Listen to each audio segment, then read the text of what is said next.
Guys അപ്പോൾ എല്ലാ ദിവസത്തെ പോലെ ഇന്ന് ഞാൻ ക്ലാസ്സിലോട്ട് പോകാൻ വൈകിട്ടുണ്ട് കേട്ടോ. മാത്രമല്ല കമ്മലിട്ടിട്ടില്ല. പോരാത്തതിന് നമ്മുടെ അവിടെ നല്ല രീതിയിൽ കാറ്റ് തുടങ്ങിയിട്ടുണ്ട് കേട്ടോ. നല്ല കാറ്റാണ് ഗൈസ്. ഇളം കാറ്റിൽ തേങ്ങാക്കൊലകൾ ആടുന്നത് ഓക്കെ. ഇത് കൊടുങ്കാറ്റ് പോലത്തെ കാറ്റാണ് വീശുകൊണ്ടിരിക്കണേ.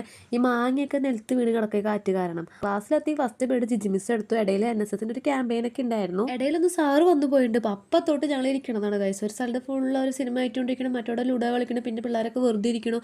സംഭവം എന്താ വെച്ച് കഴിഞ്ഞാൽ കോളേജിൽ 3rd സെമ്മിൻ്റെ സപ്ലൈ ഇമ്പ്രൂവ്മെൻറ്റ് എക്സാം നടന്നുകൊണ്ടിരിക്കുകയാണ്. അപ്പോൾ ക്ലാസ്സിൽ പിള്ളേരൊക്കെ വളരെയധികം കുറവാണ്.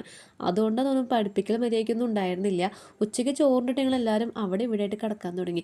ഇവിടെ ഞാൻ കിടക്കുന്നുണ്ടെങ്കിൽ അപ്പുറത്ത് വേറെ ഒരുത്തി ബെഞ്ചിൽ നീണ്ടു നിവർന്നിട്ടാണ് കിടക്കുന്നത്. ഒക്കെ പോട്ടെ, ഒരുത്തി പൂച്ചക്കുട്ടി ഉറങ്ങണ പോലെയാണ് ഇരുന്ന് ഉറങ്ങണത്. ഫുൾ കോമഡി ആയിരുന്നു. ഇത്തിരി കഴിഞ്ഞ് എല്ലാവരും എണീറ്റ് കുറച്ചേരൊക്കെ വർത്താനൊക്കെ പറഞ്ഞിരുന്നു. അപ്പോഴാണ് നമ്മുടെ അനഘ ഇരുന്ന് ഫോട്ടോ എടുക്കാൻ കഷ്ടപ്പെടുന്നത് കേട്ടോ. നൈസായിട്ട് അവളെ നശിപ്പിച്ചിരിക്കുകയാണ് ഗൈസ്. പിന്നെ ഞങ്ങൾ കുറച്ചേരം വർത്താനൊക്കെ പറഞ്ഞ് അവിടെ നിന്ന് ഇനി ശരിയാവില്ല, അതിന് ഭേദം വീട്ടിലേക്ക് പോവുകയാണെന്നാണ് നല്ലത് മനസ്സിലാക്കി ഞങ്ങൾ ആ വെയിലത്ത് വീട്ടിലോട്ട് തിരിച്ചു പോവുകയാണ് ഗൈസ്. അപ്പോൾ അത്രയേ ഉള്ളൂ. അപ്പോൾ ബൈ.